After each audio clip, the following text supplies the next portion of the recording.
मोनथाय दङ जोङो बिनिखाय जों हाग्रायाव बंग्रायाव थाब्लाबो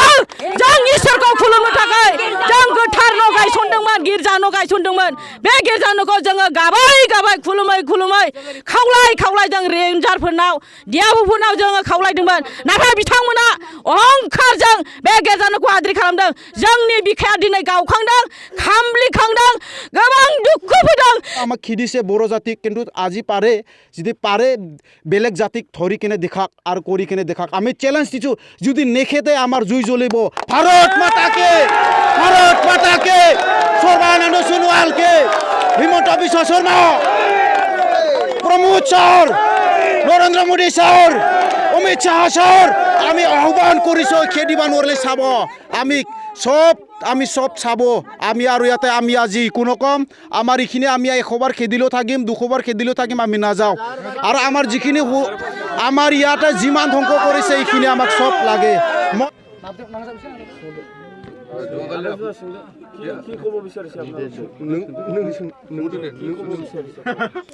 আমি এইটোৱে আহ্বান জনাম যে আমাৰ অসম চৰকাৰ আৰু বিটিআৰ চৰকাৰৰ যিমান মাননীয় আমাৰ ডাঙৰীয়া আছে হিমন্ত বিশ্ব শৰ্মা ছাৰ আৰু আমাৰ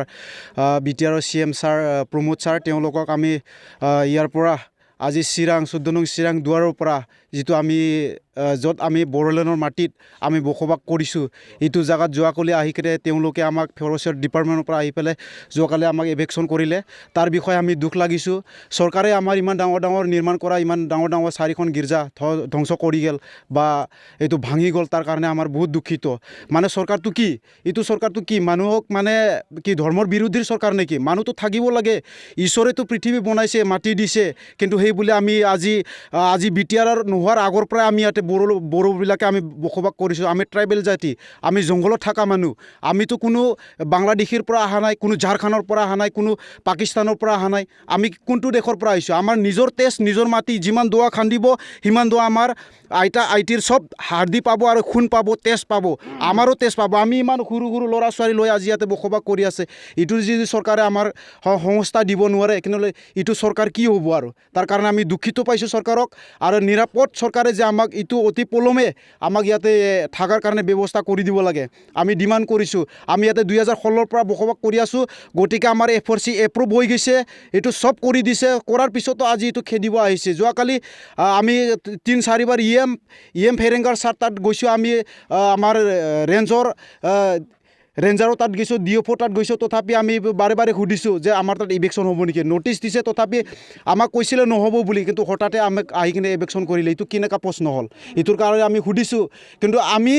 জনতাই যদি তেওঁলোকক আজি যদি আমি উঠাই দিছোঁ আমাৰ চৰকাৰ আমাৰ বিটিআৰৰ কাৰণে এটা কাম কৰিব বুলি কিন্তু আমাক এনেকুৱা যে ধ্বংস কৰিব লাগে 7 বাৰ 6 বাৰ যে ইভেকশ্যন কৰা কোনটো আইনত লিখা আছে আজি 2005ত আমাৰ ভাৰতবৰ্ষৰ এটা চুক্তি হৈছে দুখীয়া মানুহবিলাকৰ ট্ৰাইবেল মানুহবিলাক জংঘলত থাকি পেলাই বসবাস কৰিবলৈ কিন্তু এইটো ট্ৰাইবেল আজিতো আগে উঠাই লোৱা নাই নহয় চৰকাৰে না উঠাই লৈছে আমিতো থাকিব পাব লাগে উঠাই লোৱা নাই থাকিব পাব লাগে তাৰ কাৰণে মই আহ্বান কৰিছোঁ আমি ইয়াৰ পৰা নাযাওঁ 100 বাৰ খেদিলেও আমি 1000 বাৰ ইয়াতে ঘৰ বনাম আমি থাকিম আমাৰ বড়োৰ ট্ৰাইবেল লেণ্ড ব্লকৰ আমাৰ মাটি আমি থাকিম যদি পাৰে আজিতো আমাক খেদিছে বড়ো জাতিক কিন্তু আজি পাৰে যদি পাৰে বেলেগ জাতিক ধৰি কিনে দেখাক আৰু কৰি কিনে দেখাক আমি চ্যালেঞ্জ দিছোঁ যদি নেখেতে আমাৰ জুই জ্বলিব ভাৰত মাতাকে সর্বানন্দ সোনোৱালকে Himanta Biswa Sarma Pramod sir Narendra Modi sir Amit Shah sir আমি আহ্বান কৰিছোঁ খেদিব নোৱাৰিলে চাব আমি সব চাব আমি আৰু ইয়াতে আমি আজি কোনো কম আমাৰ এইখিনি আমি 100বাৰ খেদিলেও থাকিম 200বাৰ খেদিলেও থাকিম আমি নাযাওঁ আৰু আমাৰ যিখিনি আমাৰ ইয়াতে যিমান ধ্বংস কৰিছে এইখিনি আমাক সব লাগে মই এইখিনি কৈ মই মন্তব্য কৰিছোঁ মই সামৰিছোঁ ধন্যবাদ ইলিগেলি আমি থাকা নাই গতিকে আমাৰতো আমাৰ নাগালেণ্ডৰ পৰা অহা আছে বহুত নাগালেণ্ডৰ পৰা 75 ঘৰ আহিছে অৰুণাচলৰ পৰা আজি 30 ঘৰ আহিছে আজি চিৰাং জিলাতে বহুত এইটো নাঙলদৈ আজি মাটি খান্দি লৈ গৈছে আৰু এইটো ভীমা পানী আই নদী এইবিলাকত বহুত নিছে আৰু ইফালে আপোনালোকে যাক চিৰাং জিলাতে বহুতত অনিষ্ট এইটো চৰকাৰটো সংস্থা দিয়া নাই 2 বিঘা 1 বিঘা মাটি দিছে নদী কিনাৰত ইয়াতে বড়ো মানুহ কি খাব পাৰে নেকি বড়ো 16 বিঘা মাটি থাকিলেও খাব নোৱাৰে এনেকুৱা মাটিত কেনেকৈ খাব গতিকে গতিকে ময়ো আহিছোঁ ঢেকীয়াজুলিৰ পৰা আমাক এতিয়া মাটি নাই আমাক মাটি লাগে ইটোৰ কাৰণে আমি আহিছোঁ আমাক ডিপাৰ্টমেণ্টৰ পৰা কথা মানে আমি আজি হলৰ পৰা ৰেঞ্জাৰৰ দুৱাৰত গৈ আছোঁ EMৰ দুৱাৰত গৈ আছোঁ আৰু ইফালে আমি আমাৰ বিষয়া আমাৰ DFৰ দুৱাৰত আমি গৈছোঁ আমাক কয় যে য'ত থাকে তাতে থাকিব আৰু তাৰ পৰা 1 ইঞ্চিও নাযাব ইটোৰ কাৰণে আমি ইয়াৰ পৰা বৰ্ডাৰ দিছোঁ আমি তাৰ পৰা ইফালে সোমোৱা নাই আমি ইয়াতে আছোঁ কিন্তু আমি ক'তো নাযাওঁ আমাৰ বড়োলেণ্ডৰ মাটি আমি বড়োলেণ্ডতে আছোঁ সেইটোতো আমি বেয়া কাম কৰা নাই আমিতো ট্ৰাইবেল জাতি আমি আৰু ক'ত যাম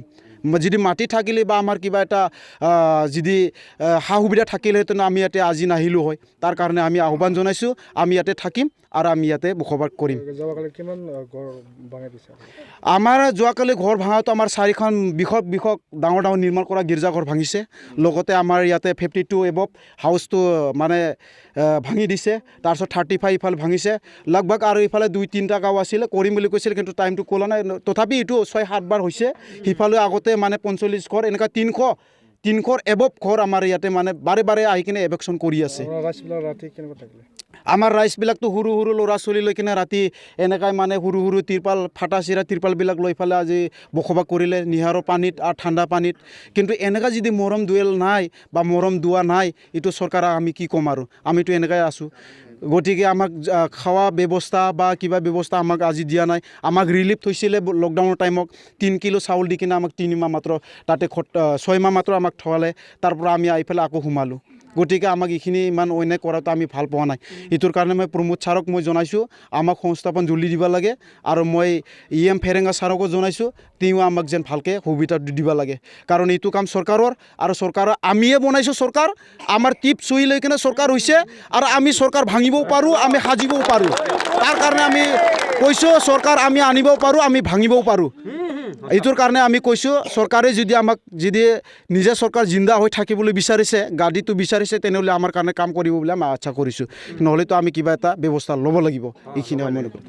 मैयादे नोंसिनि बे गामिखौ हा एभेक्सन खालामबाय न' बां सिफायना होबाय बेनि बागै मा बुंगोन आङो मैयानि एभेक्सननि सोमोन्दै आङो बुंनो नागिरदों बे समावहाय जोंनि बिटिआर सरकारनि जाय प्रमद जोंनि दैदेनगिरि लिडार बियो दिनैहाय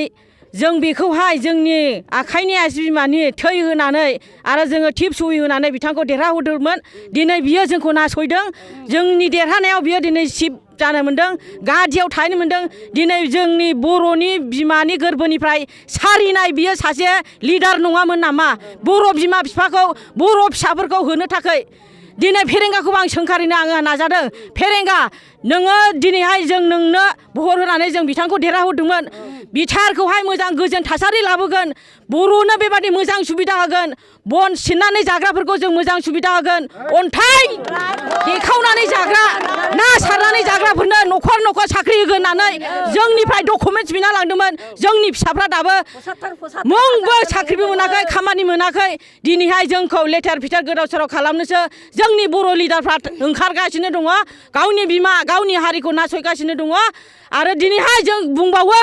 जोङो बे हानिफ्राय माब्लाबा ओंखारनाय नङा जोङो बर' ट्राइबेल हिसाबै जों बे हायावनो जोनोम जोंनि फिसा फिसौ थैलांजासे जों बावनो थागोन नोंथांमोना जोंखौ गुलि वाटार होबाबो जोंनि जिउखौ जों दान होयो दिनैनो फैनानै नोंथांमोना एटेक खालामफै जोंखौहाय जों दानो जिउ दान होगोन आरो आङो बुंनो नागिरदों दिनै जोंहा मानसि हिसाबै हिन्दुआनो जा ख्रिस्टानानो जा मुस्लिमानो जा सावथालानो जा बयहाबो इसोरखौ खुलुमनायनि मोन्थाय दङ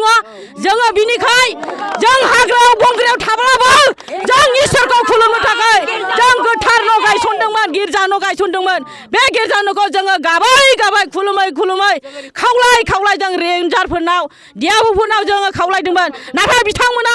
अहंखारजों बे गिर्जा न'खौ आद्रि खालामदों जोंनि बिखाया दिनै गावखांदों खामब्लिखांदों गोबां दुखु फैदों जोंनि फिसायफ्रा खस्थ' खामला हाजिरा मावनानै बे गिर्जा न'खौ लुखांदोंमोन नाथाय जों बिनिखायनो जोबोद दुखु मोनदों गिर्जा न'खौ मुंबो खालामाबा जों दुखु मोननाय नङामोन बिनिखायनो जोंनो दिनैनो गाबोननि गेजेरावनो जोंनो गोथार गिर्जा न'नि थाखाय नोंथांमोना बेबस्था खालामना हरनांगौ फेरेंगा गिर्जा न'खौ सावनायाव नोंनि गोसोआ माबादि मोनदों प्रमद नोंनि मन्दिरखौ सावबा नों माबादि मोनगोन नोंनि गोसोआव मा सानदों बर' बिमानि मोदाय गनायखौ नों सिनायगोना सिनाया सावा नोंनियाव थांगासिनो दं फेरेंगा प्रमद नोंनियाव थांगासिनो दं बे सावा इसोरनि खुलुमग्रा न'खौ बेबादि खालामनाया जोङो बे गोथार न'आव बे मन्दिराव जोङो सोरबा बर'नि लिडार जोङो बेबादि भारतनि लिडार गोबां दुखु खस्थ' खालामग्रा गोबां सुबुंनि थाखाय जों आर'ज खालामो जोङो उपबास थायोमोन जोंनि बिमा बिफा बाव बियोमोन नोंथांमोननि थाखाय नोंथांमोना जोंनि बिनायनि थाखाय देरहालांदों आरो बेबादि मासिखौ मोननो हादों आरो बेबादि मासि मोननानै दिनै जोंखौ उल्था नोंथांमोना गाज्रियाव थानानै नासयनो हास्थायदों जोङो माब्लाबाबो ओंखारनाय नङा बे हानिफ्राय बेयो बर'नि मोन्थायखा जोङो बर' जाथिया मैहुर खालामनानै जानो हादान सिफायनानै जानो जों मोजां मोनग्रा जाथि आरो जोङो थांनाय नङा जोंहा मुंबो गैया थांफिननो थाखाय नोंथांमोना जि खालामो खालाम अब्लाबो जोङो जोंनि जिउखौनो जों बावगोन जों मालाबाबो ओंखारलांनाय नङा गुबुनाव नोंस्रा हा गैयामोन नामा जोंहा गुबुनाव हा गैया जों हा गैयिनि जुनखायनो जों जोंनि जिउखौहाय दान होनो ओंखारगासिनो दङ जोंनि फिसाफोरखौ जों माजों फोरोंनो जोंखौ होनदोंमोन फेरेंगा सारा नोंसिनि न'खराव जोङो बेबादि सुबिदा होगोन साख्रि होगोन होनदोंमोन दिनै साख्रिनि बदल जोंखौ नासयनोसो बियो ओंखारदों जोंखौ होखारदोंसो आरो जोंनि बन फानग्रा जाग्राफोरखौ बन फानग्रानिफ्राय सोलायगोन होननानै बिथाङा जेब्ला राजा लामा जुथिदों बे समाव बियो मोजां मोजां बाथ्रा बुंदोंमोन बन फानना जाग्रानो 75,000 होनो नागिरदोंमोन ना साग्राफोरनो बिसोरो 75,000 न' गंसे न'खराव सासे साख्रि होगोन होननानै बेबादि इलेक्सनाव बुंदोंमोन जोंखौ बेबादि बुंदोंमोन दिनै बर' बियो बर' जोंनो नांगौ दिनैनो बे हायाव जोङो 2016 मायथाइयाव जोङो बाव हाबफैदों 2016 मायथाइयाव जोङो बेहाय हाबफैदों अब्ला बै समाव मा जाया जोंखौ एडमिसन खालामनो मा जाया दिनै मानि थाखाय बे दिनै जाखो बेनिखायनो दाबि खालामो जोंनो बे हाखौ नांगौ आरो जों माब्लाबाबो ओंखारनाय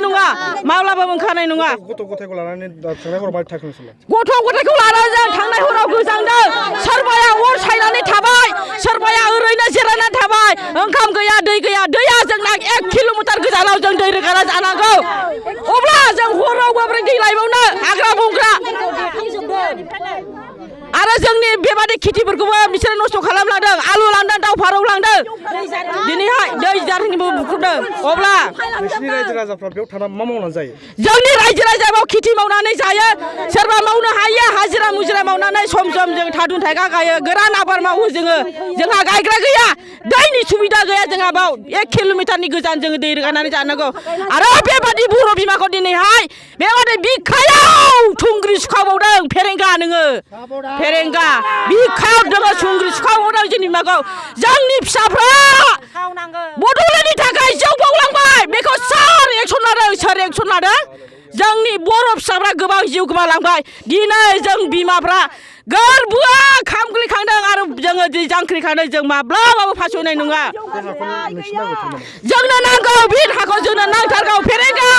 नोंथाङा जोंनो बे हाखौ होनांगोन आरो जों जिरायनाय नङा माब्लाबाबो जों जिरायनाय नङा जों बेनिफ्राय ओंखारलाङा माब्लाबाबो फरेस्ट डिपार्टमेन्टनिफ्राय बुंनाय जादों बे हायाव नोंथांमोना इलिगेलि थादों होननानै बे लिगेल नङा बियो जोंनि एफआरसि खुमुथिया बे एप्रुभ जाबाय बिथांमोननियाव